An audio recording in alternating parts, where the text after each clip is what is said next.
Welcome to ISRA League's Grand Touring Championship, brought to you by the Z1 SimWheel LCD display.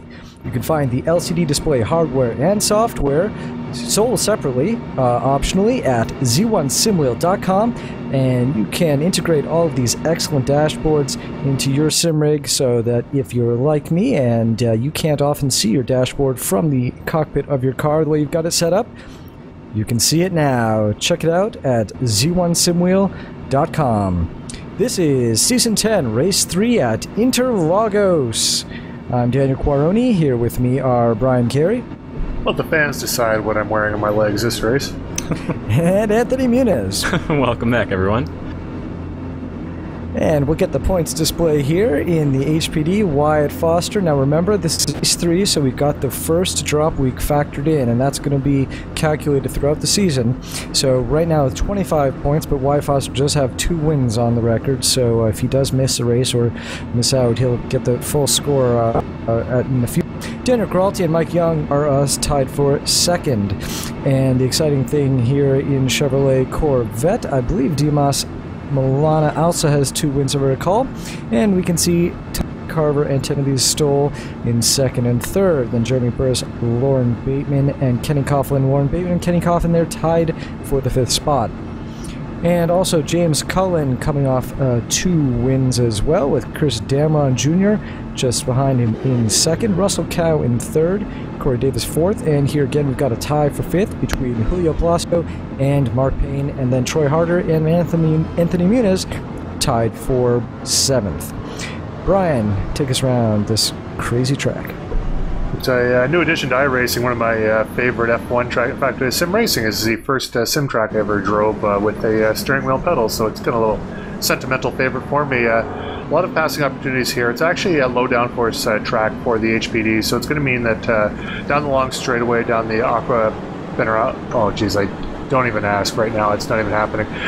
No Portuguese today. But anyways, the Bredo Alpasa and into turn 4, turn 1 are going to be the big passing opportunities. But that tight infield section there doesn't really hurt the HPDs that much because the low-level grip is roughly similar between the 3 classes. So it'll be interesting, but not too crazy.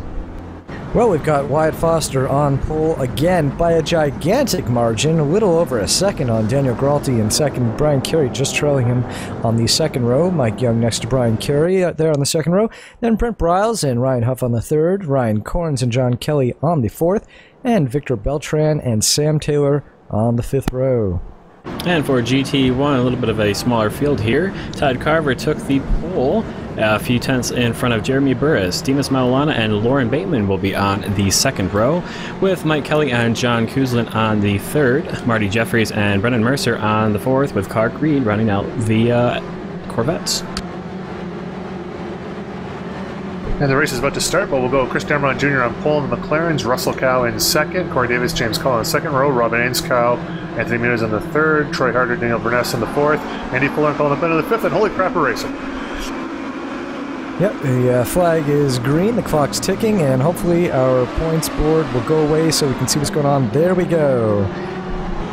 Remember, that was a very close field there for the McLarens, but looks like everyone's so far got away clean except for that car, which I believe is Victor Beltran. Ryan Corns, I think, who got off there. Or was that Huff? Corns, Huff? Yeah, that was Huff. It was Huff. He lost, okay. yeah, he's quite far back now. Looks like Brian Carey got passed at the start of the race there by Mike Young, so the 2 Red Bull guys there in 2nd and 3rd place. And we're riding now on board with Daniel Verness. There should be a car next to him, I assume. There it is. And that is Colin McLean on the outside. Colin going deep into braking, but Daniel Verness with the inside on the corner. And they are still side by side as they head on up here through... Oh, and Colin McLean inching forward. And now with the inside line, makes the pass easily, but is he going to lose another one? Daniel Verness losing another spot. No, maybe not. This is good stuff. Yeah, it's one of those things I didn't get a chance to talk about in the track map because I went through that kind of haphazardly, but it's actually very easily to run a lot of places side by side, strangely, as it seems very, very tight from the track map, but 2-wide racing in a lot of places, not the entire track, is definitely possible, so we'll see a lot more of that today. And it looks like all of the LMPs have gone single file, except the battle here between Sam Taylor and Ryan Huff. Huff looking to make his way back through the field, gets an easy pass on Taylor going into turn 1. Remember, he had that off going through this corner right here, the Senna S's, and he has moved his way up into P8 after 1 lap, so he's looking to have a recovery race. Looks like, ooh, some drama here in the Corvettes. I believe that is Todd Carver going wide. He's going to lose his spot and come under pressure here from Dimas Maulana. Who's leading? Jeremy Burris is leading, and you can see his car just in front. A couple guys taking all of the track and then some there, exiting the Senna S's. A lot of runoff there because of the F1 cars that run here, so you are allowed to do that with no penalty. On board the front nose of Todd Carver now, and there's an HPD off just in front. Can't tell who that is. Is that John Kelly possibly? Yeah, I think it is. So Kelly having dramas in the second lap of the race, and now that he's stuck behind the Corvettes, he's going to lose quite a bit of time to the rest of the LMPs because he's going to have to work his way past the Corvettes. Corvettes pretty close to the top speed of the HPD, so it's making lapping those cars a little bit difficult here at Interlagos. That being said, it's a lot easier than it is at, I've found a lot of other tracks too. Whenever you have to throw a medium downforce setup on those HPDs, it becomes extremely difficult. Here, not nearly as bad. I mean, you'll be held up a little bit in this section here, but this is Dimas Maulana in Corvette against Lauren Bateman, and he got into the side of him a little bit. Hopefully that's no damage, but just about to say that the LMPs here actually can drag down this front straightaway here. They do have an advantage, and since they have such a huge advantage on braking, shouldn't be too much of a problem to work your way through. All relative, of course. And on board, Todd Carver getting forced wide going into turn 1. He probably caught a little bit of grass there. Who has to brake as Dimas Maulana goes wide after overshooting his braking. No contact was made from what I could tell, but a close call here and very close racing at the start here at Interlagos. Looks like John Kuzlin also looking to get into the mix. He's running P5 at the moment, just behind this battle before 3rd place. Meanwhile, Lauren Bateman has managed to pull about a second in front of these guys, but Jeremy Burr is pulling another second in front of him. So battles in the Corvettes kind of splitting up the leaders right now, and they're trying to build a gap early in the race. Yeah, those of you Formula 1 fans here, the race that they had there just this past November, near the end of the championship there, second last race was, no, last race, wasn't it? It was probably one of the best races I've seen in well over a decade. I mean, fantastic action, and with this multi-class racing we have here in ISRA, I expect to see this remaining 70 minutes and 45 seconds be pretty intense. It's been pretty intense so far. And back to the LMP2 class, watching the number 21 of Mike Young. He's trying to chase down his teammate Daniel Gralti. Gets a nice run through Senna S's and catches right back up to the rear of his teammate's car. Doesn't look like he's able to use much of his run. He's going to try and see if he can't drag past as they head down towards turn 4. Brian Carey also pretty close, looking to take advantage if these guys make a mistake.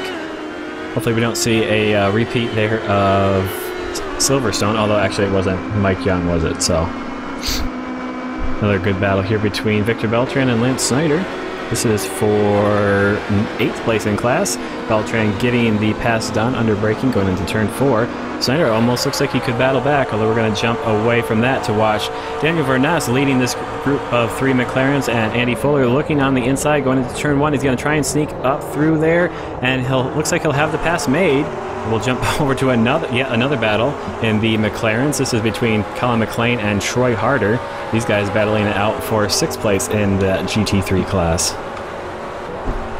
Yeah, you weren't referring to Dan's unimproved tire change on James's car there at Silverstone, were you? Well, yes, actually, that might have been what I was referring to. Troy Harder making the pass. Very nice down there in the McLarens. Now, the thing with the McLarens compared to the Corvettes and the McLarens compared to the LMPs is passes like that tend to happen a little bit slower, but from our viewers at home here, it means that these cars will be running side by side, door to door, if you will, for much longer. Very well set up pass there, but now we've got a gaggle of LMPs. Lance Snyder leading Brent Briles, and that's someone ahead of... Oh, and contact between the two into turn 1. And that I can see damage on the back of Lance Snyder's car. Can't see Brent Briles. Oh, looks like he's got front damage. Yep, that's pretty severe. At least aero damage.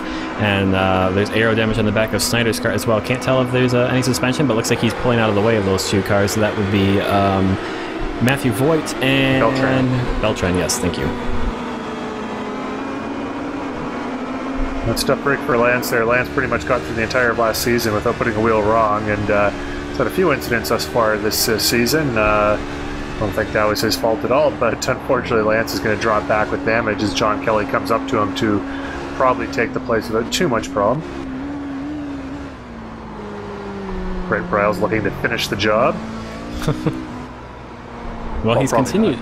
He's continued on without too much of an issue, looks like. So the front of his car looked pretty bad up, but if it's only aero damage, he'll have probably some understeer and whatnot from that loss of grip. But if the suspension is okay, they might be able to have a repair done when he makes his pit stop. That's not the track there, Daniel. Tim Verness, a lot of grip there on the green paved asphalt out there, which is, like Anthony mentioned, the runoff for the Formula 1 cars, but Andy Fuller not able to take advantage just yet. But that was a bit of a moment there for Daniel Verness. And on board with the number 2 Corvette of Mike Kelly, he was just passed. He went from 4th to 5th, so there's another battle going on that we can't see. The battle between Victor Beltran and Matthew Voigt in the LMP2 class still continuing on. Beltran leading Voigt at the moment. Voigt looks like he's got pretty good pace right now. And can also see it looks like this is about to become a 3-way battle with John Kelly also making his way back up through the field after that early off he had. So he has moved up into 10th, with albeit with a bit of attrition, I think. Oh, and that's a pass there by Corey Davis, or an attempted pass anyway. Side by side through the Senna S's. This is with Robin Ainscoe. And, not going to be able to get it done, but it was a close attempt there going into turn 1. Anthony Muniz coming on the outside here on his teammate. See if, he's going to drop back in line there, but he's got Troy Harder right behind him. And, down the inside for Muniz there. Let's see if he's able to make it stick. Davis having to take the Daniel Verness line on the outside there. Well, not quite that wide, but... You've got Troy Hart. This is getting really intense because you get blocked in by one person, you get a little bit offline, momentum slows down a bit, and the guys behind you can take a run. So you're going to see a lot of this, especially when other guys are battling. Colin McLean looking to take advantage of that battle up ahead to gain some time. Now on board with Matthew Voigt as he breaks into turn 1. Ooh, that is Victor Beltran overshooting his braking, going into the Senna S's, and this will be a pass here for Matthew Voigt, moves him up into P8. And Beltran probably might lose another... Yeah, he loses another spot to John Kelly and Brent Browse as well. So he loses a couple spots because of that. Yeah, it looked like he was going that fast. Just looks like he almost forgot to turn. But that's the way it goes sometimes. Now we have Troy Harder coming up behind Anthony Muniz. Now on board Dimas Milano. This is a battle for the lead here in the Corvettes. Jeremy Burris straight ahead. And Burris had built up a bit of a gap between himself and the rest of the Corvette field, so Maulana has pretty good pace here at Interlagos. These guys have separated themselves from Lauren Bateman, who's running P3 by over 2 seconds, so these guys are running very competitive at the top of the Corvette field. Back with John Kelly, makes a dive on the inside, going into turn 10 on Matthew Voigt, and that moves him up into P8. Looks like he'll have the pass done as he takes the apex here. Yep, he does, going through turn 11. So that's Kelly up into P8, trying to make his way back through the field. On board now with Andy Fuller. He's battling with Daniel Verness still. He has been since the start of the race. He's going to take a nice long look up the inside going into turn 4 to see if he can do it. Later under braking. I think he'll have it done easily with the way he approached that turn, and yes, he does. You have to be very smooth with this car here, try to keep momentum up as much as possible. It's not as unforgiving as, say, the Ford GT, which we ran previous seasons, but still does reward smooth driving and maximizing your run through the corner. Back to this, what would be described as an epic battle here, ahead by Robin Ainscoe, Anthony Muniz, Corey Davis, Troy Harder. Throw in Wyatt Foster there, the class leader by only 5.5 seconds at this point. Wyatt doing his best to try to kill someone on the outside there. First time coming through this round of traffic here, so I know in practice you typically only get a car or two battling each other. You don't typically come up in a battle of 4 or 5 cars in this case. So it's really hard to plan your passes for that first run through traffic when you're coming up in the LMP. That's an awesome camera shot there as the cars bomb into turn 1. The Senna S's here very steeply downhill, blind apex, which is really satisfying when you get it right, because you really have to nail the line coming through there, catch the second apex for the right-hand part of the Sun S's, and get a good power up the left-hand uphill portion of that. So very fun corner there, as Dimas Milano looks like it's only a matter of time before he's able to get around Jeremy Burris here. It's right around the outside here, but he's able to maintain speed going the long way around the, oh man, outside of that final corner there, second final corner before the main straightaway, and I have a feeling he'll make that pass, but we'll take a look at the timing and scoring for you. Now, Brian, you often like to remark or remind people that they are watching a simulation and not a TV broadcast. And I have to say, when we were watching those McLarens, and Colin McLean looked like he was getting some understeer there. When we saw those, 5 McLarens all running real close like that, I have to say, really mimicked television. The caliber of the drivers in that class is just incredible. That they're all very fast and very similar speeds. And one thing that sometimes we don't get as often here in sim racing is cars, big packs running together, because all of the drivers are professionals and essentially the same skill. And here we are having it tonight. So it's awesome to see. That was a great shot. It's like someone viewing from the pit lane there as these cars vomited that's one of the LMPs there, I believe. That's Dan Giralty in the Team ISRA Red Bull they have there. But yeah, as Dan was saying, I was just watching the McLarens in particular, how well modeled the cars are in the physics. Basically, like you said, you can forget that you're watching the simulation because it looks real. I mean, like it feels pretty real, and you're never going to get 100%, but some cars are a little better than others when you're looking at it here. Actually, that front view coming into turn 3 there, or turn 4, not sure how they're numbered here. I'll pull up track map here in a minute, but you just get that sensation sometimes. It just looks like how a real car would perform around the track. You do not get that from something like Sim Raceway or whatnot. I just watched a few videos of that, and it just does not seem right. iRacing definitely has the upper hand as far as the visuals here. You can see some of these drivers taking a lot of curving here as they make their way through these tight, almost hairpin corners. So watch, if we stick on board here with Troy Harder, let's see if he makes all, could almost see where his line was going all the way to the curves there. And that's Jeremy Burris off the track there at turn 1 and 2. He was close with Dimas Maulana and keeping pace with him, but he's going to lose quite a few positions. Now he's down to P5. So that's unfortunate there. He was having a great battle for the lead of that class. And now he rejoins going down towards turn 4. But like I was saying, a lot of drivers taking curves, a lot of curb here. You don't get penalized for that. There's no 1x for that unless you really go into the grass there, which is quite hard to do. And but it can get a little slippery exiting the corner, so you do have to be a little bit careful. And close battling here, and that's Corey Davis overshooting his braking. I think he might have caught a little bit of grass there heading into turn 1. He's going to lose quite a few positions because of that. All the big group of McLarens, that drops him down into P7. So these guys running very close, you make a mistake like that and you get penalized quite a bit. You can see, it looks like Ainscow able to get a bit of a gap between this big group of McLarens. But really not a whole lot. Looks like about a second or so. But meanwhile, the 2 leading cars in this McLaren class have separated themselves by about 6.5 seconds. The current leader being Russell Cow, or Chris Dameron Jr. and Russell Cow. Those guys separated by about half a second at the moment.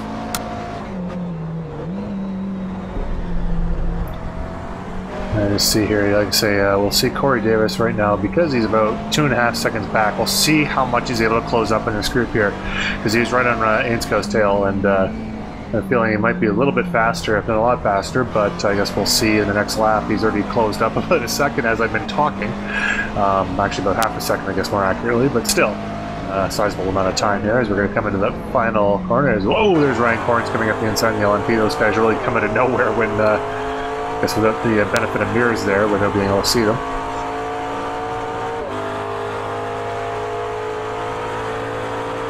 Yeah, just giving a little experience from being in this battle. You can see that there's quite a bit of a group up behind Rob Ainscow, and he was running a bit, I think he must have been running very low wing, because everyone would pull right up and put a lot of pressure on him as we were in the basically the second and third sectors here. But he'd be able to pull away and no one would really have a chance to get a move on him going down those long straights. So different setup, and right now it's holding out pretty well, or working out pretty well for him. He's running P3. Close battle here between Matthew Voigt and Brent Briles. Briles taking a peek there up on the inside of Voigt as they head into turn 2. Not going to make it happen, taking a little bit of the run off there. That's not a problem. And let's see, we'll go on board now. Here's a nice shot as we quickly on board. We'll instead jump on board to Matthew Voigt. That's a car off there. I believe that's Rob Ainscough, and he made contact with John Kelly. Looks like Matthew Voigt is going to make up a position because of that. And I know that's what happened there because it basically happened right in front of me. Oh, and that's who's that? Mike Kelly off. Happening right in front of you. Yep, Mike Kelly off in the Corvette. He was running P3, and he might actually lose a position here, depending on how far back John Kuzin is. No, it looks like he might have just been able to get back on. So he got a little bit lucky there. He didn't actually do a full 180-degree spin, luckily.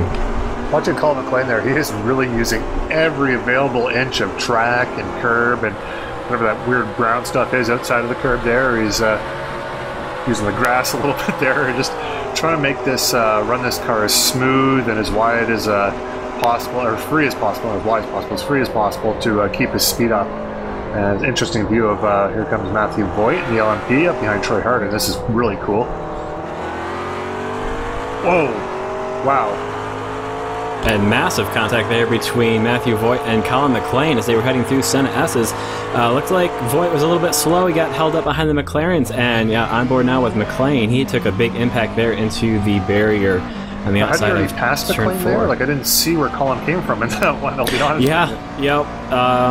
I guess just because Voigt had slowed up behind the two battling McLarens, and Colin wasn't expecting it, and I guess ran into the back of him. Oh, now it's Andy Fuller's turn to try to chase down Robin Ainscough there. Ainscough is sliding hard through... you know what, I'm going to just... Give me a second here. I'm going to whip up the internet here and grab a track map because this is ridiculous. These corners actually all have names and I should be able to figure it out. But just give me a second. Andy Fuller now battling. Well, he's making their way through turn 9 and up towards turn 10 right now. I'm not going to try and pronounce the track names. I'll let Brian do that. Making their way through turn 10 right now. Looks like Fuller has a pretty good pace. I'm not sure if Ainscough took any damage as a result of his contact between himself and John Kelly as they made their way through, I believe that was turn 6 or 7, one of those. Looks like the aero and all the bodywork on the car is, bent the correct way. So as long as there's no suspension damage, hidden suspension damage that we can't see, he should be all right. And he's keeping fairly good pace in front of Andy Fuller as they make their way over the timing line down towards turn 1. So it looks like, except for the big loss of time that he had, his car's all right. Okay, well, as we're going through here, I'm going to try to whip out some corner names. This straightaway is the Retta Aposta, coming down here into the Descida del Lago, which is the Lake Descent corner, I guess would be the English translation of that. So this is turns 4 and 5 coming up, which is the Lake Descent corner. Coming in the next corner, this cool fast right-hander here, kind of blind as Ferradura. The little kink that turn 7 there is, it's got a lot of J's and I's and H's, so we'll call it Curvodo, whatever. Turn 8 doesn't seem to be named, and then this is the, I know these names, and I just, trying to pronounce Portuguese is killing me right now. This is the Bico de Pato into Mergulo, which is the next corner coming up here, the right-hander. It looks like Fuller, sorry, they've both got similar numbers and car colors. 44 there, Fuller looks like he's got past Ainscough. But actually, because Ainscough's got that huge straight line advantage, I just want to see what Ainscough's going to be able to do with him here. But that was just through Juncal, which is the last tight corner there, heading on to the final straightaway here.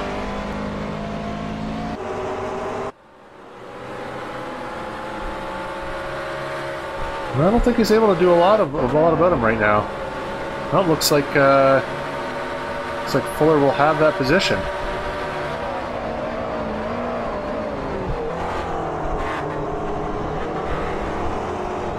Well, Ainscough's getting a good run through the Senna S's, and at the Curva de Sol, that's it, the exit of Senna S's here. It's the curve coming out of the straightaway here. It's starting to come back to me now. Yeah, he's really close to gap there going through the Senna S's down towards turn 4. not going to be able to make a pass, but he's really pulled up onto the back of Fuller. But now they're heading into the more curvy section of the circuit, so let's see if Fuller can't pull away. Looks like John Kuzlin has a little bit of a braking issue going into turn 1 that allows Jeremy Burris there in the number 85 Corvette to make his way past and get back up into P4. She reminded me that I do like my circuits like I like my women, curvy and fast.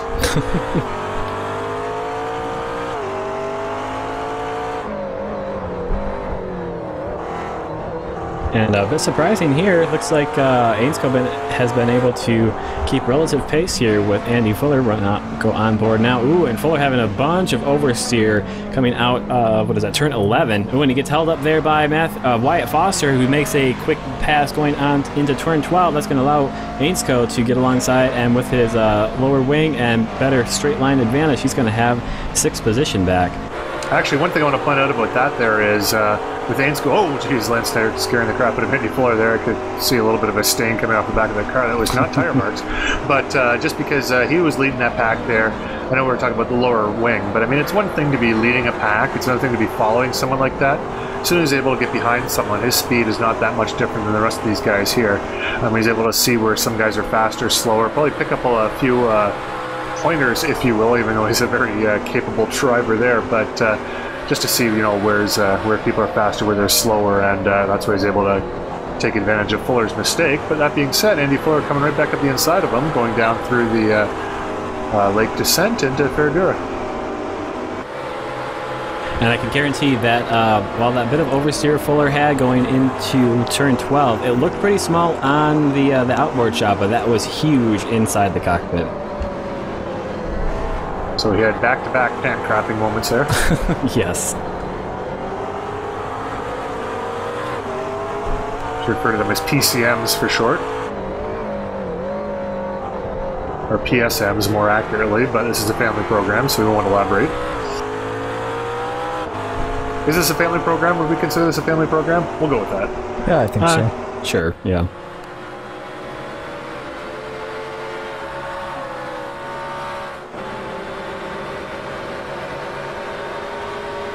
I don't want to have to test Dan's post-production censoring capabilities here. A little bit too much effort for him, so I'll try to keep it clean. Ish.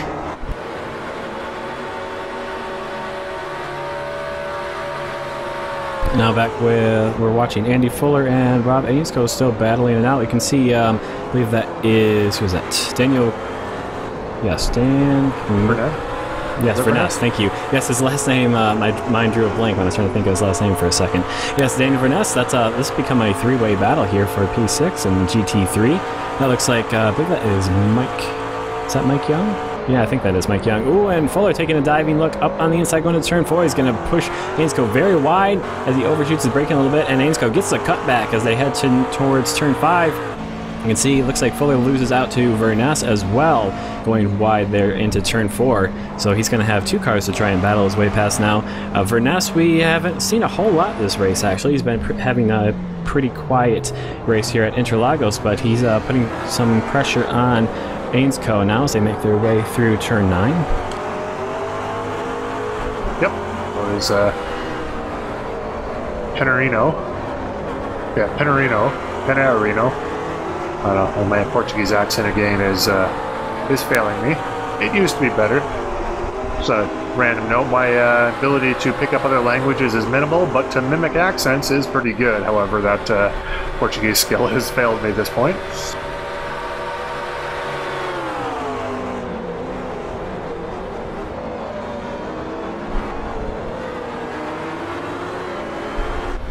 Got to see my car briefly, that was nice. Back with Verness and Ainscough as they make their way through turn 1. Ooh, and Verness really closes the gap there on Ainscough as they headed through turn 1. Looks like he had a better line, but Ainscough gets a better run going out of turn 1 into turn 2 and now turn 3. So he's able to basically, the gap stays the same. It looks like Andy Fuller has fallen back a little bit from that battle now after that getting caught out by turn 4.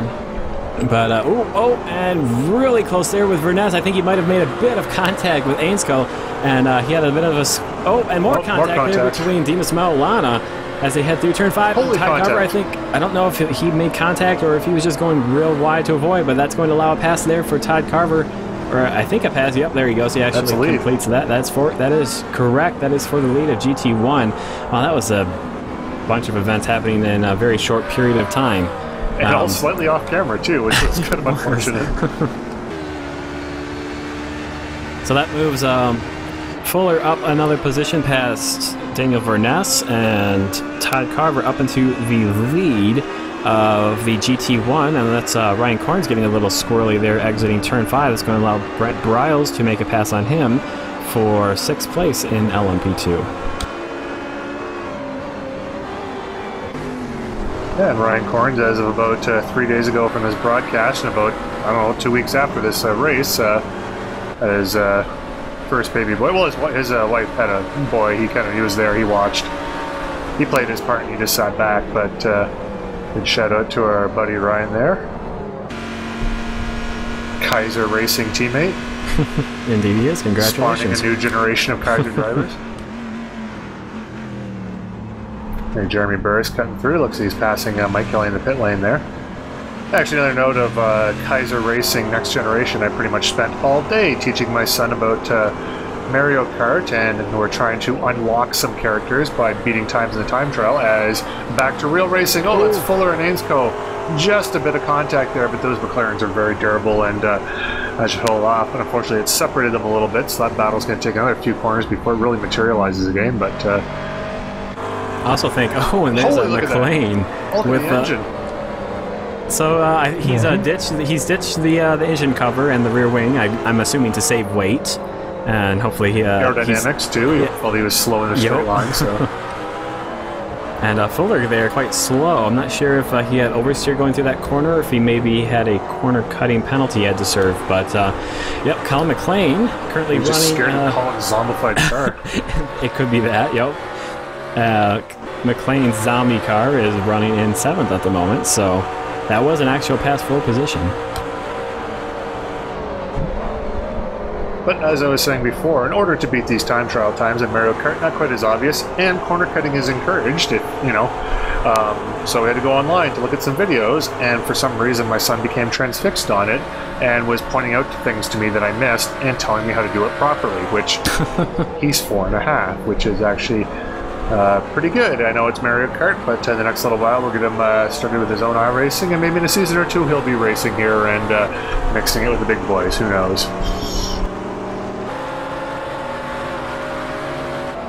Now, we really should check in with Colin McLean on whether or not he was faster on the straights without the wing. I know that pretty much any time you get rear wing damage, there's a real top speed penalty. At least in the high downforce cars like the HPD, I'd be really curious to know if they really modeled using the rear wing properly.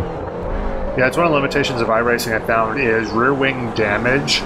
Basically, it becomes a drag penalty. It doesn't matter what happens to the wing, it becomes a drag penalty. And I think this is one of the few cars, I don't know if the LMP have ever seen a car drive around without a rear wing. I think they make you park the car if that happens, or it might not even be modeled, I'm not sure. One thing that came close to that was, I think it was a Demus's car last year that basically exploded. But other than that, I haven't really seen that severe of damage at the rear end of those HPDs and having to keep running.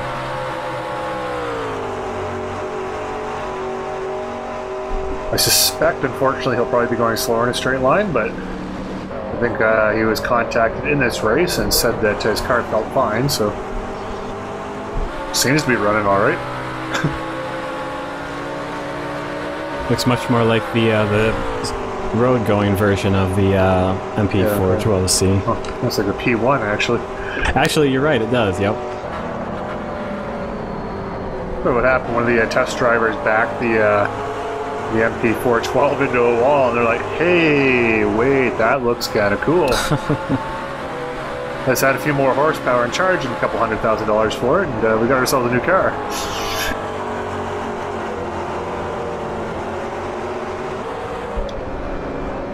Speaking of, well, not new car, but Troy Harder looks like making a pass on Anthony Muniz, and Anthony Muniz not giving it.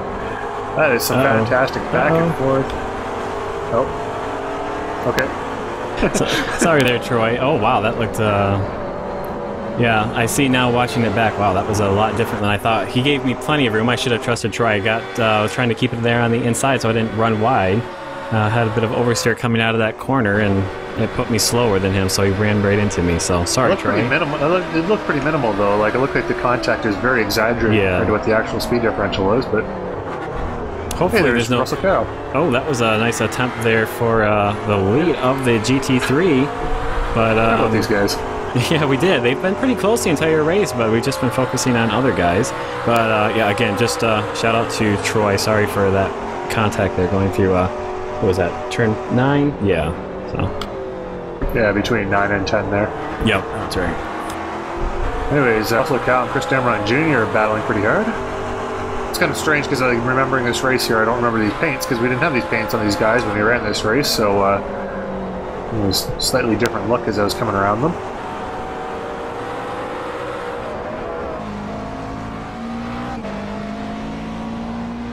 Now on board with Corey Davis. He's running in P4, so he's managed to make up quite a few positions after that. I'm not sure exactly what happened there in turn 1, but he did run very, very wide and drop down to, I think, 7th or 8th, so he's managed to make up quite a few positions.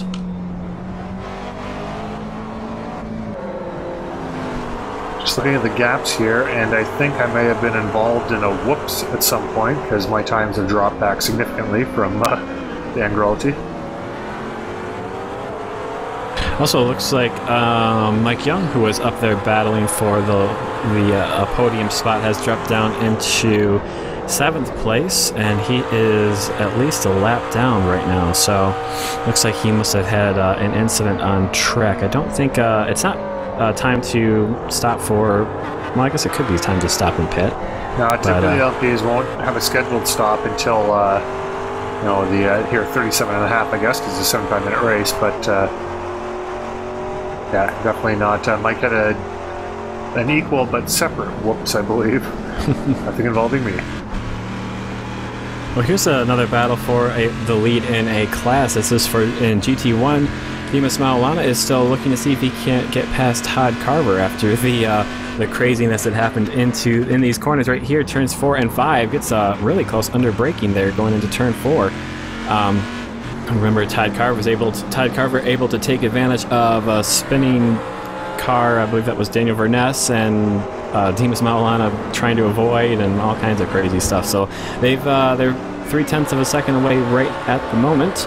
So those guys have been keeping it quite close. There I am in the pits. Oh, Insco off game. I think that was the that was him, and I think that was where he went off last time that allowed Fuller to get by as well, wasn't it?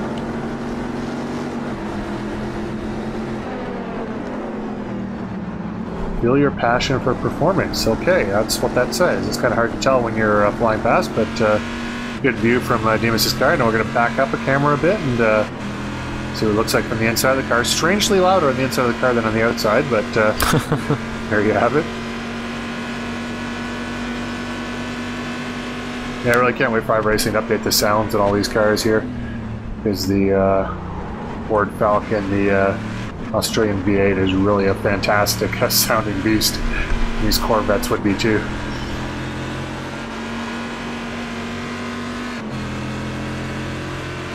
Actually, would be quite nice if they could update. I don't know how they would do this, but update the onboard camera that the Corvette has in the current model. It's still the C6R or the CR6, whatever it's called.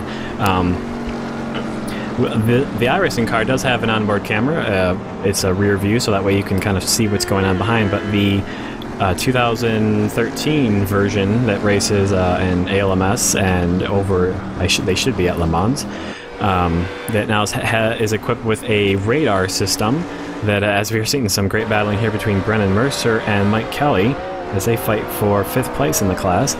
There's a radar system, so now Brennan Mercer would see on his camera that Mike Kelly was going to make an attempt there on his left-hand side, and now it would show, it's just basically uses the radar to show the position of cars that are following you. It's like just a big kind of translucent arrow, isn't it?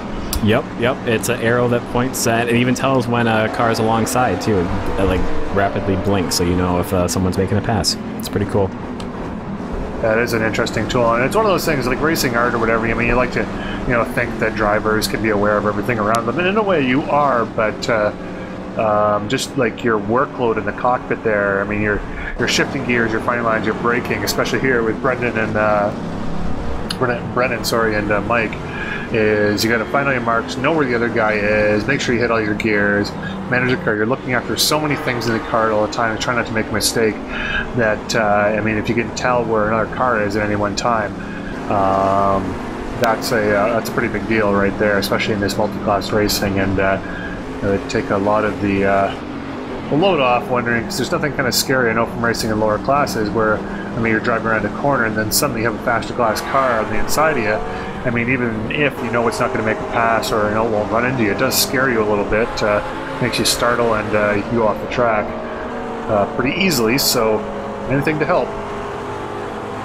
Yeah, and if you're having a, basically a single class, it's really not as helpful there, but I think it definitely helps for multi-class, especially when you're racing with prototypes that, like Ryan said, they can really sneak up on you sometimes. And if you've got, if you can just catch it in your peripheral vision, flashing light over there in the on your screen to let you know if someone is making a move on you, and be careful so you don't turn in on them and make contact.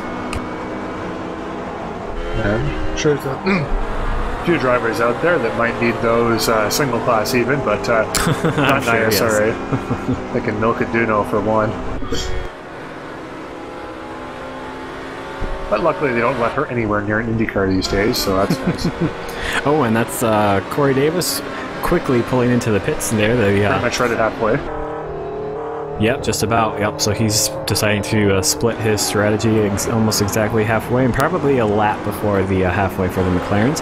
Well, there's a rare look at Wyatt Foster, who's making his way through some GT traffic, and Foster currently has about 16 seconds over Daniel Gralti in P2.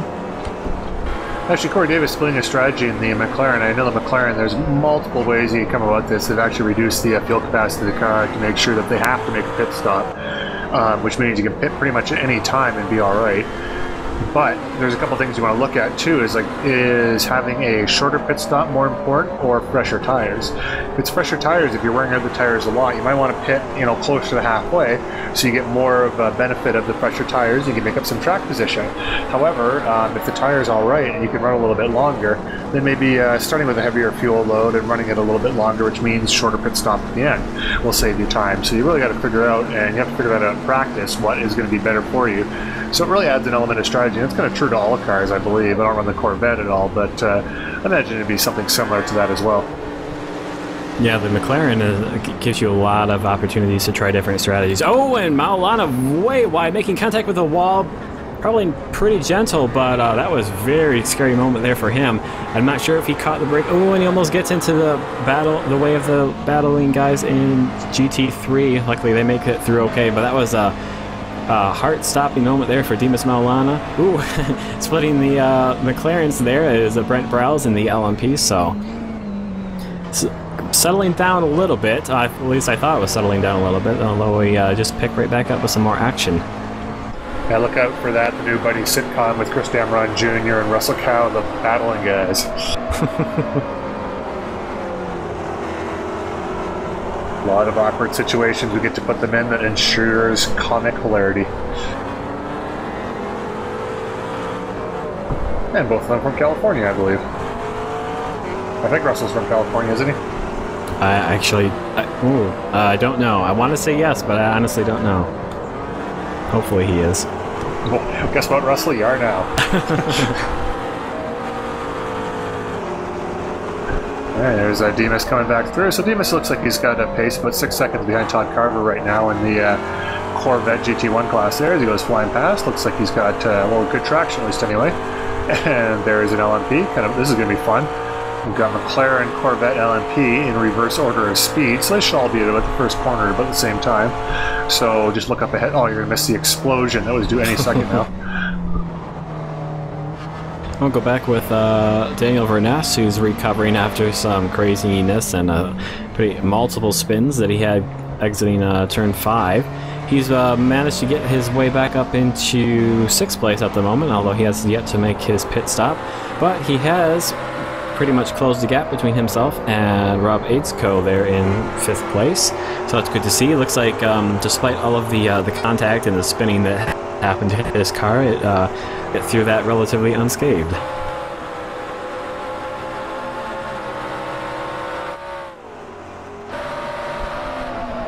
All right, well, we're just past halfway, so I'm going to take I'm going to start looking out for pit stops for the LMP class there. Actually, pretty much all the classes here, so it's going to be hard for the McLarens because the McLaren pit window is so wide, and we don't pay enough attention to see who's actually pitted and who's not. I know we've seen Corey pit. I don't think anyone else has pit on purpose. Well, I mean, obviously be on purpose, but you know what I mean. Don't make me explain myself. Anyways, so it's kind of hard to get a rundown here, but we have Wyatt Foster with a huge lead in the HPDs, about 16 and a half seconds over Dan Gralty, Ryan Huff in 3rd place, and then Brian Carey quite a bit down in 4th, Brent Bryles in 5th there. Todd Carver leading in the Corvettes with Dimas Milana. You saw that battle before. Jeremy Burris is now back up to 3rd, but 50 some odd seconds behind Dimas Milana. Mike Kelly with 3.5 seconds behind Jeremy. And then Brendan Mercer top 5 there. Then Chris Damron Jr., Russell Cow, Anthony Muniz, Andy Fuller, and Robin Ainscow top 5 of the McLarens, but with pit stops mixed in there, so hard to say exactly how everyone's falling out there, but Corey Davis, I think you could mix back in there somewhere in the top 3, probably top 3 or 4, I should say. Yeah, like we mentioned earlier, pit strategies for the McLaren is basically you can pit whenever you want. It really depends on driving style. Oh, there's James Cullen. We haven't seen him all race, I don't believe. That's because he had an issue at the start of the race where he accidentally escaped from his car before we started the pace lap to get started. Oh, and that's Brendan Mercer there in the Corvette off. And Brian Carey just sneaking by Carl Mumbauer as they made their way through, I believe that's the turn 13 kink. But yeah, James Cullen had to basically start the race a lap down, I believe, because of that mistake. So he's currently running in, where is he, 8th place, and he's nearly a lap down at the moment, a minute and 6 seconds behind Corey Davis in 7th. So, you know, you mentioned that Wyatt Foster has a huge lead on Daniel Gralty, but actually, by Wyatt Foster standards, 17 seconds midway through the race is actually not that big a lead. Yeah, that's actually a good point, because we've seen midway through the race where he'd be roughly 30, maybe double that, maybe a little bit more than 30 seconds in front of P2, so Daniel Gralty keeping him relatively honest at the moment, and also looks like Daniel Verness keeping Ainscow relatively honest there as they head into turn 11. He's going to finish the pass around the outside as they head down into turn 12. That's a great move there. That moves Verness up into 5th place.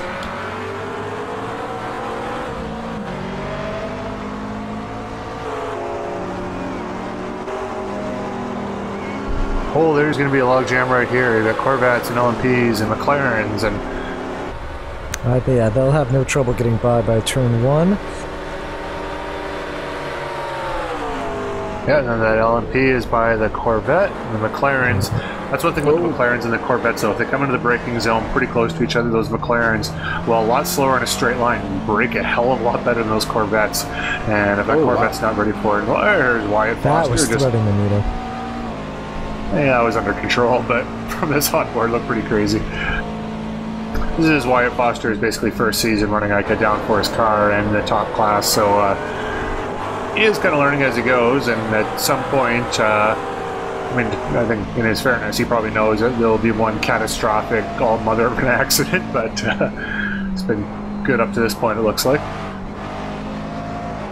And we did kind of miss it there in all of the traffic passing each other there through turn 1, but Ainscow was able to get his way past Daniel Verness as the Corvette and LMP were making their way past, took advantage under braking and got the move done by turn 3. So Ainscow back up into the last of the top 5 spots, but Verness seems to have pretty good pace. I'm not sure.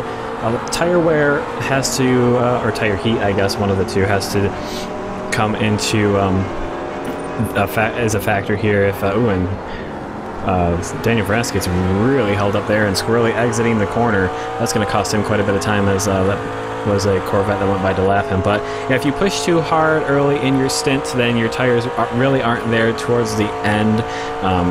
And sometimes you just want to, even if it's not your scheduled pit window, you're going to want to pit and get those tires off, because you lose more time than you would gain by staying out and having a shorter pit stop. So here's Corey Davis. He's already made his pit stop, and he's back on the rear wing of Daniel Verness, who hasn't made a pit stop yet. So technically this isn't a battle for position, but because both of those guys in front of Davis still have to pit yet, so he's looking to get past these guys as quickly as possible, because he wants to be up in that battle for the podium positions. There you go. That's the that's the Verness line right there. There he is. Just, dude, go on the track. There we go. So he's not even trying at this point. That's reminiscent of Tim Stoll at Spa. Was it this season or 2 seasons ago? But might have been this season, actually. I don't remember. Tim Stoll not in this race here. He was actually probably doing something a lot cooler than this at the time. I think he was down in Sebring, I think, for this race. He was, yeah. Yep, down, I think he said he was, his Marshall post was on a, just before sunset there, which is not a bad place to watch the motor racing, and as I recall, not too much going on. There's the zombie Colin McLean car, I think that's what that was. It was Owen Verness seeking out his preferred line. Just doing it backwards, unfortunately. I have a feeling he's probably going to want to come in and pit now. His tires are probably pretty tired at this point in the race. I think his tires have basically quit on him at this point. There's Colin McLean going into the pit. Let's see if they throw a rear wing or some angled duct tape on the back of that. Yep, and there's the 33 into the pit, so he's making his pit stop. Corey Davis, meanwhile, has moved his way up into 6th place. He's got Robin Ainscoe just in front, putting on board now with the front bumper of Davis's car. You can see Ainscoe just in front. Ainscoe still has yet to make his pit stop. There's Mafia Cam, brought to you by Z1 SimWheel, the leading provider in trunk-based sim equipment. They don't actually do that, but they could if, you know, they put the mind to it. But what they do is provide excellent sim racing wheels and software and hardware, so check them out and forget what I said about their ties to organized crime.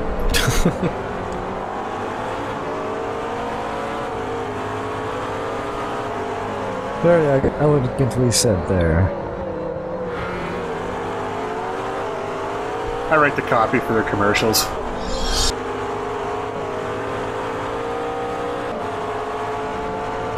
A cool camera view here of Corey Davis coming after Robin Ainscoe. He really closed that one down. I think he was like... Actually, I have no idea how close he was a few seconds ago, because I honestly didn't look at the gap, but he was further away than this, and now he is closer than he was before. Which is very scientific measurement there, Brian. We are bare bones here, folks, in the iRacing GTC commentary booth. I used a slide rule and my thumb to measure out the gap when I came by earlier. Not for calculations, I literally held out a slide rule to try to see if that matched the gap that I could see from the booth.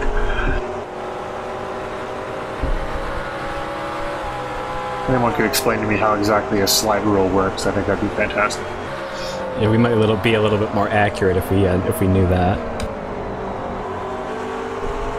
Slide rule, abacus, and one of those fancy horses that can count by knocking its hoof on the ground.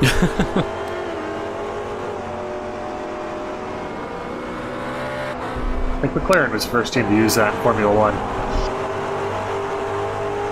Anyways, this battle has closed right up, so Corey Davis is definitely on the tail of Ainscoe now. We don't need any of that fancy telemetry stuff. You can see the gap in front of you.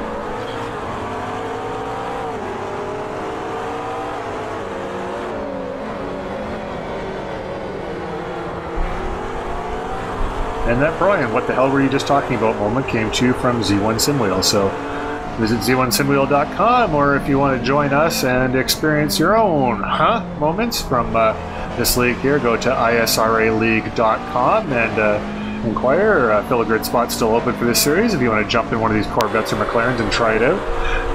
Looks like fun, doesn't it, kids? Visit israleague.com.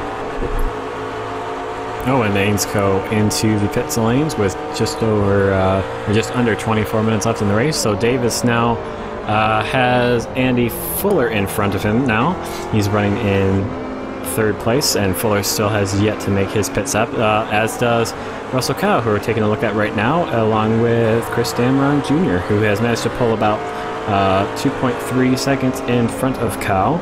So their battle has been so close the entire race. It's finally started to, or Damron's finally been able to get a little bit of breathing room as we ride on board with him right now. Making it very difficult to drive around this corner here. A lot of strain in the arms without Anthony sitting on his shoulders. I had to pay extra for the ticket. Not a lot of headroom in that McLaren. Let you figure out at home where he was sitting. Yeah, Ryan Huff coming up behind Russell Cow. And Ryan Huff has had a really great recovery race, actually. He's managed to get up into P3 right now. And if you remember, he fell all the way down to, I think, 9th place after, well, basically, he went off a little bit going through turn 2, but it didn't really cost him a whole lot, but he had to wait for a gap to open up in the LMPs, and because it was the opening lap, there basically wasn't a gap for him to pull back onto the track. And Maulana spinning, or almost spinning it, as he made his way through, I believe that was turn 12, and he just held on to that one, so that's going to cost him a little bit of time to Todd Carver. Carver is in 2nd place right now, 24 seconds back, but he has made his pit stop, and Maulana hasn't, so we'll have to see how that plays out. Very Senna-esque there from the 94 Grand Prix. It's exactly where he had went off, and pretty much the same slide pattern, although Maulana was able to continue on there. So I guess +1 for Maulana there over Ayrton Senna. Which will be the last time you'll ever hear me say. Yeah, exactly. I was going to say, that's probably the only time you'll ever hear that. Just so you know, I'm just pouring the flames out because I just caught on fire for saying that. 2nd degree burns only, I'll walk it off.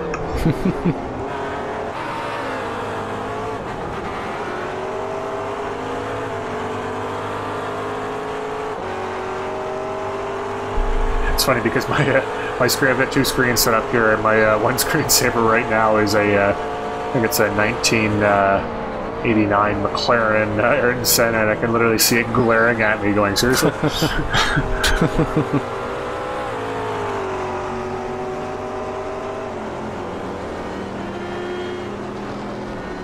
Well, it looks like we're sticking on. Well, we were sticking with Russell Cow, but it looks like he's kind of falling off the pace with Damron at the moment. He's dropped about 3.5 seconds back now, so he's lost about another second in the last couple laps. On board now with Corey Davis.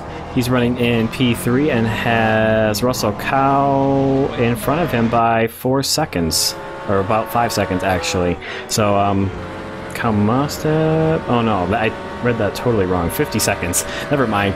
Corey Davis must have been making a pass on Andy Fuller, who was in the pit lane, as well as James Cullen, who we're seeing right now. Is he going through the Senna's right now? I'm actually asking because my screen froze for a second there. I just want to make sure I'm synced with you guys. He was, yep, he was, yep. Alright. That was not rhetorical.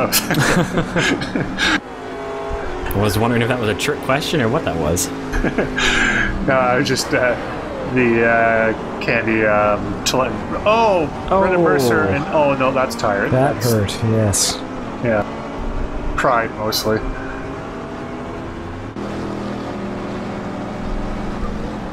So one of our newcomers this year, Brendan Mercer, another Canadian, because you can't shake a well, you can't shake very much around here without hitting a Canadian with something. So there's Brendan Mercer there, and we've got Todd Carver and Lauren Bateman, not Canadian, either one of them. And Todd Carver leading the class now after Dimas Maulana makes his pit stop, and he's down by Maulana down by about 17 seconds from Carver at the moment. So Carver is comfortably in front with about 19 minutes left in the race. we're watching the number 1 of Lauren Bateman as well, but he is down in 5th place. He's fighting right now to stay on the lead lap. There's Andy Fuller there. Just he's going to pass some of the pits, maybe? Yeah, Cullen. Oh, yeah, James Cullen, okay. So, yeah, I'm just, those of you who were speaking before, I'm on Cupcake DEFCON 3 right now, but I'm feeling a little bit better. Just when you're making cupcakes, you think nothing can be wrong with them, but sometimes that icing isn't quite right, and you want to make sure you look after that. So, not necessarily racing related, but it's just good advice for everyone, as Todd Carver is able to lap Lauren Bateman there, so he's able to extend his lead. He's got about 16.5 seconds over Dimas Milana, who's probably not driving the most aerodynamically efficient car, as he's rubbed it a few times on various immovable objects.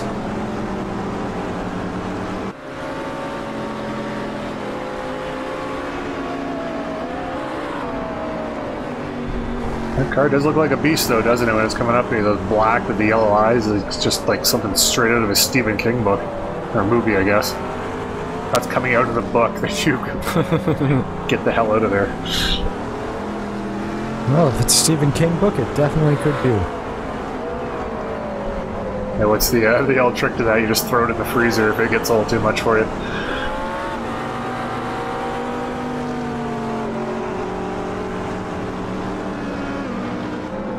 And that's that's Andy Fuller, judging by the way he was, yep, there it is, 44. You can tell who it's Anthony or Andy, because Andy tends to really slide it through the apex there, where Anthony has a much smoother style, because both the same color Kaiser cars, and one's 4, one's 44, and you don't see quite right. There's a different color there on top of the windshield there, but as you can see from the shadows there, no idea what color Andy's is right now until that blue, I guess. Or no, maybe that's his license stripe. Yeah, I've got red mirrors, he has gray too, so it's another easy way to tell. Oh yeah, you can totally see that from here. Yeah, I guess it doesn't really work from behind, but in front, then it does. Alright, there's the other Kaiser car. That's me in a very, very slow and damaged LMP, but luckily able to drive through here a little bit. It's funny, because I'm looking at it, I don't see a lot of damage. Yeah, I was going to say, now where is your damage at? Because looking at your car, I can't really see much from the outside. You know what? I smucked someone with the front of my car really hard, so maybe it bent a suspension, maybe there was just a big parachute coming off the back, I don't know, but I was about, I was sitting probably about 10 kilometers an hour slower than the straightaways. Actually, you know what? Maybe just damaged the engine or something like that. It might make more sense. Kind of hard to tell. I think crew didn't tell me. Well, kind of hard to... it'd be interesting if you actually had engine damage, since it's in the middle and sheltered there, but I guess it's possible. Yeah, anything's possible, really. I just know that last time I ran the LMPs at VIR, you'd crunch the bottom of the car there, and there'd be no outside damage, but basically you could easily... you'd lose horsepower, basically, and if you hit it hard enough, you'd start smoking and you'd lose the car with the oil pressure, so...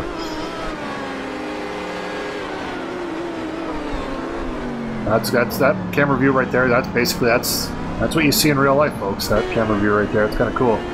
This one, too, for that matter.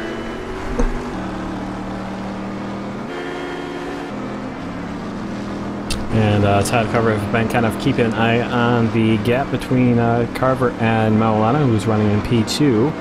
And the gap is slowly coming down. Right now, the gap between them is about 13.5. Oh, it's jumped up to 14 at the moment. But Maulana has been bringing that down slowly over the last couple laps. With only 15 minutes left in the race, he's really going to have to pick up his pace or hope that Carver has an issue somewhere on the circuit for him to be able to make that time up. But it can be a tricky place to pass here. We've seen a lot of great battling and a lot of great passes going into turn 1, so if he can get up to him, he does have a chance, but he's really going to have to pick his pace up. Looks like he either made a mistake or he was caught up with lap traffic, because he's dropped to about 15.5 seconds back at the moment now. So, well, I'll keep an eye on that and let you know how that's going. Meanwhile, in GT3, everyone has made their pit stops, and Damron Jr. still leading that class with a much larger gap between himself and Russell Cow, about 12.5 seconds at the moment. So really no threat there for the lead of that class. Also, Corey Davis, the last of the podiums in GT3. He is a 18.5 seconds back from Cal. So it looks like pretty much everyone is settled up in the GT classes, as well as, well, I guess really everywhere. Not a whole lot of close action going on in the race at the moment.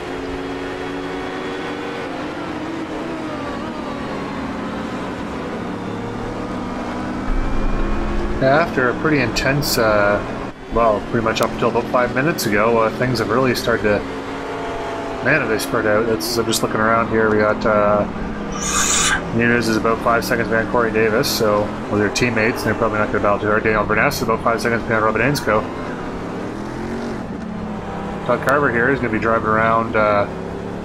You know what, let's just watch Todd for a bit here. We don't give Todd Carver enough love on these broadcasts here, because he's, I'm sure we get some, but just looking at our director kind of tells us what he's going to be shooting at, and he's kind of saying, screw you guys, we're watching Todd for the next 3 minutes. And then some.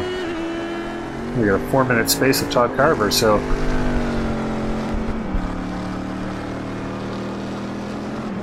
I'll just drive around that corner there. Gonna use that grass. Oh, super fast.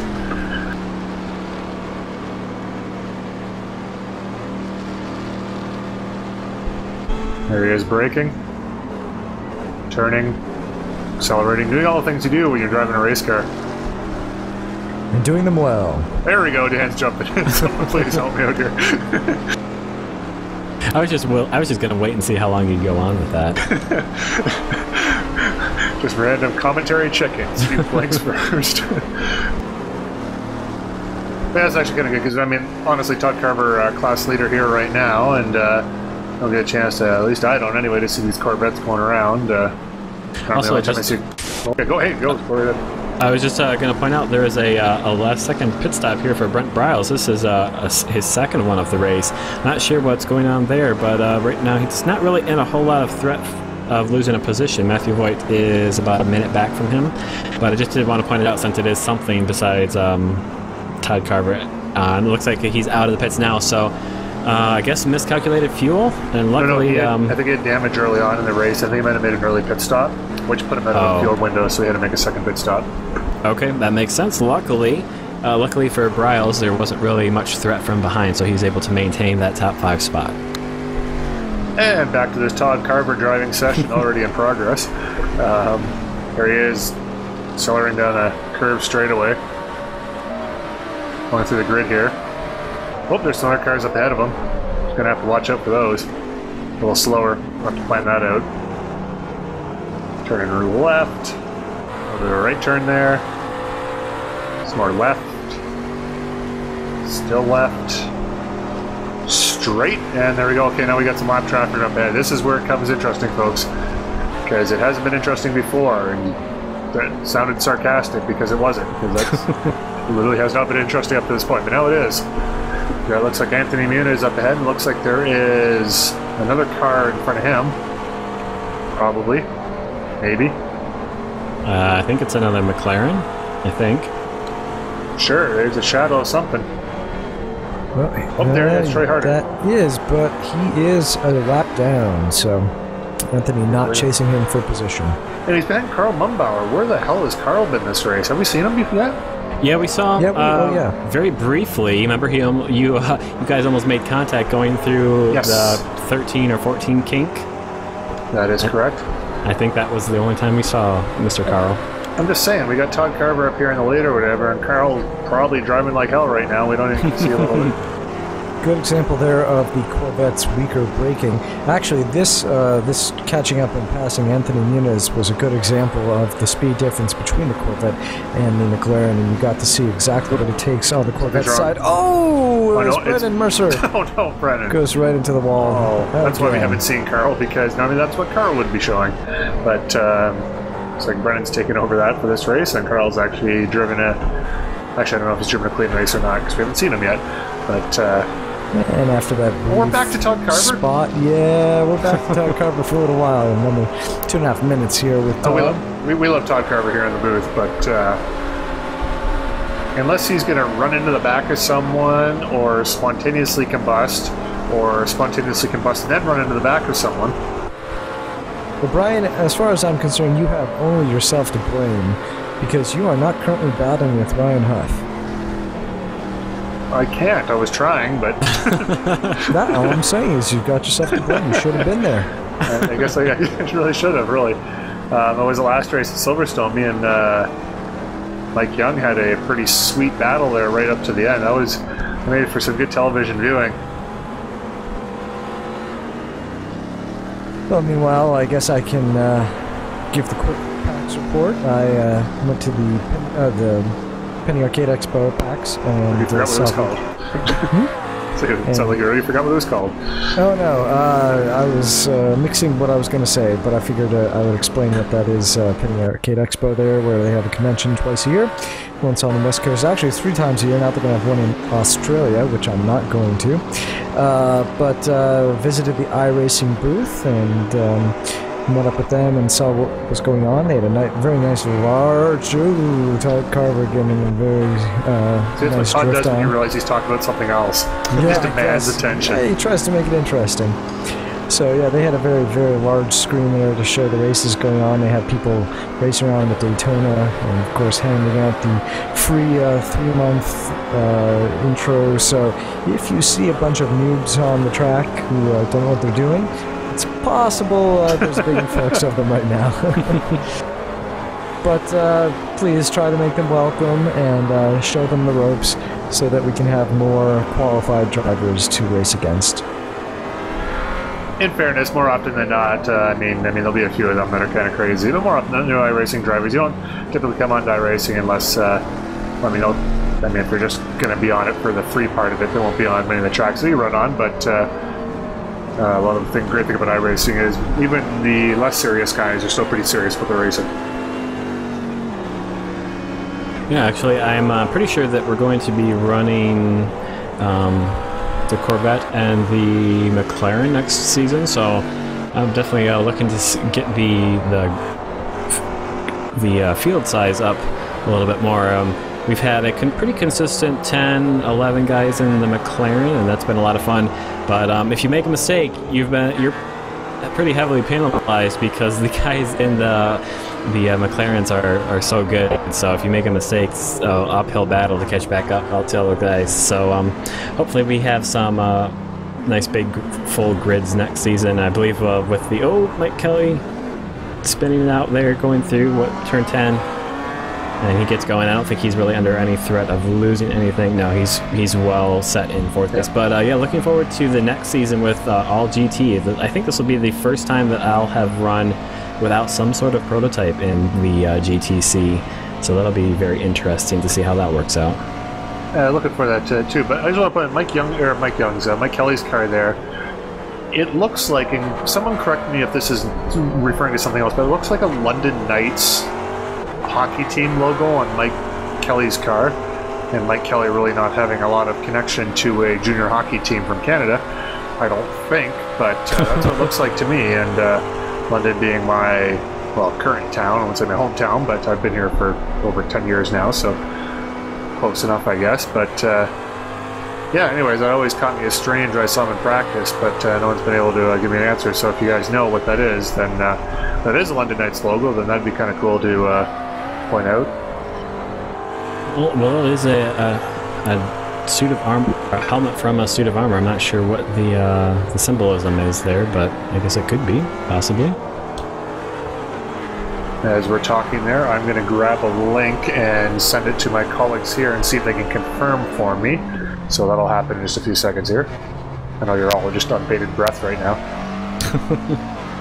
When you send that to... not to Daniel Quaroni. Well, I was just going to copy the link in the chat window here. It's going to ding. But that's okay. Ding, ding, ding. Hey, is this actually a battle right here between Daniel Verness and Rob Ainscoe here for 6th place? With 4 minutes left in the race, we've got 2.4 seconds. Yeah, he was, I think, briefly, but right now that's 2.3 seconds separating these guys with 4 minutes left in the race. And keep in mind when you're looking at the logo, not the main green logo in the front of the page, but there's a thing in the top right corner that says Game Worn Jersey Auction. That's the logo you're looking at. Okay, gotcha. So remind us, who were we looking for this on? Back of Mike Kelly's car. Mike Kelly, okay. We will not see Mike Kelly again this race, but you never know. Probably not. We might see him finish. Oh, and Maulana has Maulana. another half spin. Well, I can't tell what corner that is. Is that 13 again, or 14, 12, whatever? One of A corner? Yeah, it's a certain corner 12. pointing in a certain direction somewhere. He is about 20 seconds on either side of Todd Carver and Jeremy Burris right now, so relatively safe there. Holy crap, there's only 3 minutes left at Time flies when you're watching Todd Carver do laps, isn't it? And with Dan Caroni saying Todd Carver, that did broke our previous record of saying anyone's name during a race. So congratulations, Todd. There'll be a promotional gift basket for you available the next time you're able to visit the commentary booth, which doesn't actually exist. So we'll figure something out. But there's Daniel Verness now less than 2 seconds behind Robin Ainscough. Please pull up and give us a battle. Hey, we can see him. There we go. I think you just invited him to each of our houses while we're recording. If he can make it, I think he's from Oklahoma, isn't he? And we're not from Oklahoma. Yeah, that's quite a trip to get to our multi-area broadcast booths. Well, what I'd probably recommend doing is Anthony lives in central Michigan, basically, so I'd probably drive up through Michigan, get on the highway east, and you'll cut through London, Ontario, where I live right now, and then if you cut through, you go through Buffalo, basically, upstate New York into, I believe, central Massachusetts. Is that where you're doing? Oh, I'm Eastern Mass. Oh, all right. One of the near Boston, I guess, then? I'm just outside of Boston, yeah. Okay. Don't sound like it, but that's cool. I guess you're just outside. I know, you're not from Boston. I was brought up in central New York. That's probably the reason. Incidentally, on that trip, which you could take by plane, but if you wanted to find some great rates on the hotels or the plane tickets, you could visit kayak.com. I'm plugging my sponsor now. Yes. Actually, a very cool site. I like how they have the search functions on that, kind of filters through some good data, but Todd will be driving a Corvette. That will happen. I think he has a Corvette. I assume he has a Corvette. One of the interesting features of iRacing is you're able to, if we mention you enough in the broadcast, you're able to actually pull the car out of the simulation and construct it using a 3D printer. Hopefully you own one of those. Oh, yeah, right. Those are expensive, right? Hey, look, wait, there's actually a battle going on with 1 minute to go. Furness, Ainscough, battling for 6th position in the McLarens.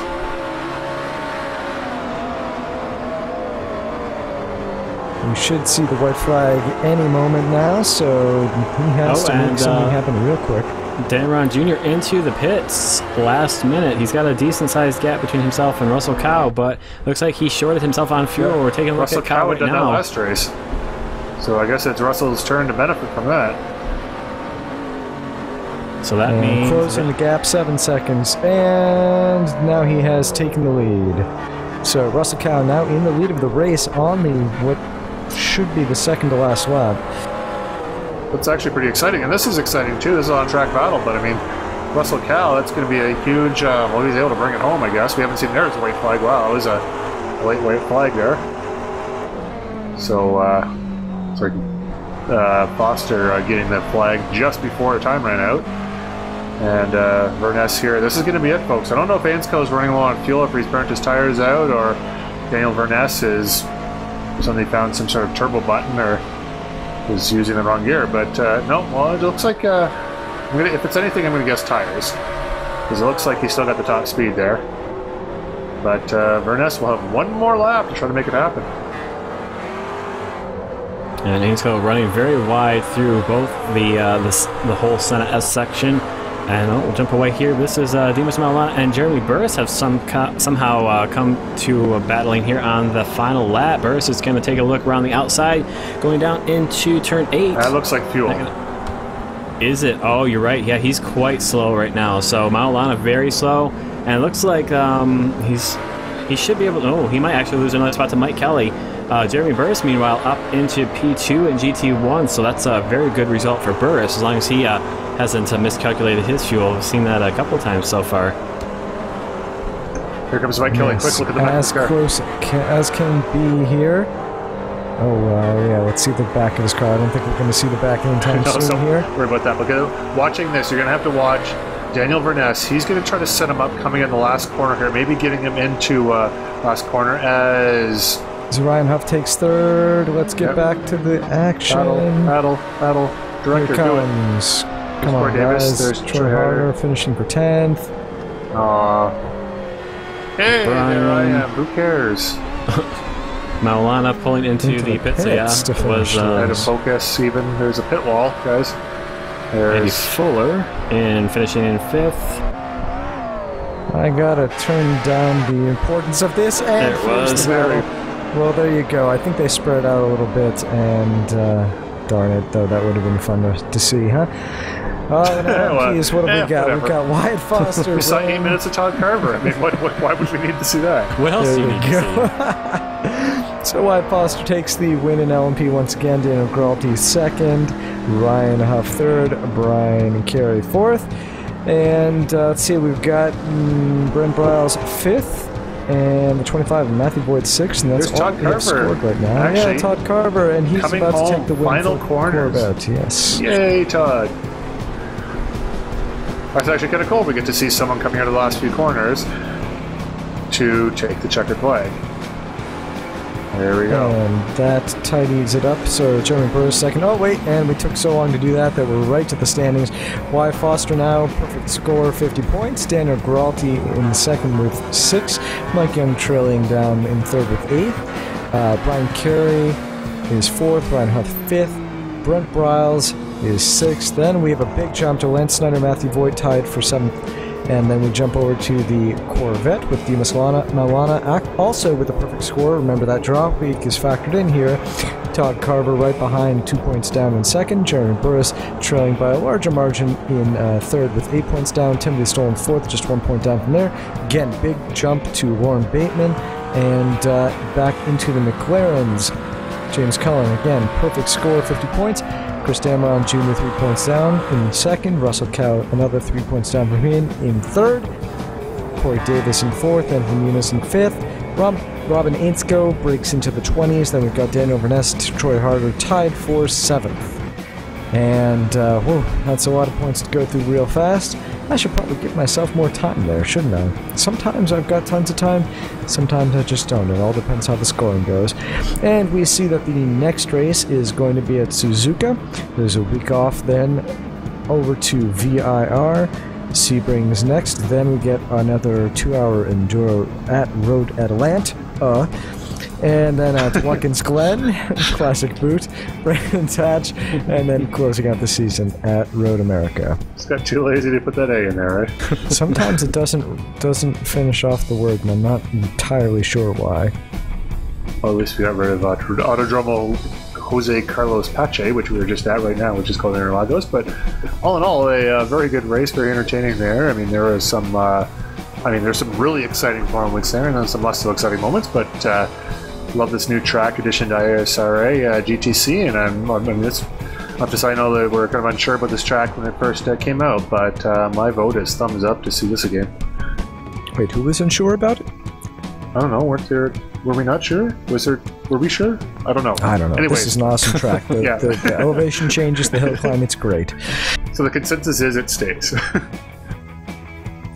All right, well, thank you guys, as always, to Brian Carey and Anthony Muniz for their outstanding commentary, especially through those exciting Todd Carver moments, to our racers and our admins for putting this together and making it all possible, and, of course, to our sponsor, Z1 Simwheel. We will see you again next time at Suzuka. Have a good night.